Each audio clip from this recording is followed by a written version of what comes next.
Welcome back to another tutorial in the CorelDRAW course for beginners. In this lesson, we're going to look at some different things that you can do with text or while working with text. And the first one is how to create columns in the paragraph text.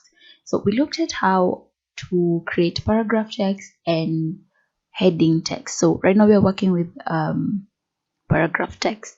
So first of all, I'm going to come over here. I had this text. So Control A, Control C to copy. Then we come back to CorelDRAW, select the text tool, and then I'll just click and drag to create a text box. Then Control V to paste all the text that I had.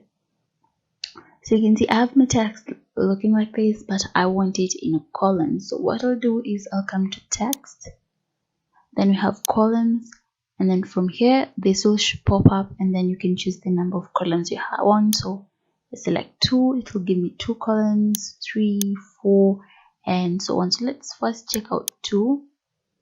Then make sure that you have equal column width, and with everything remaining the way it is, just click OK.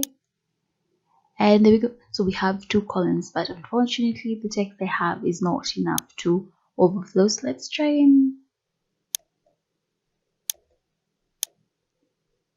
reduce this.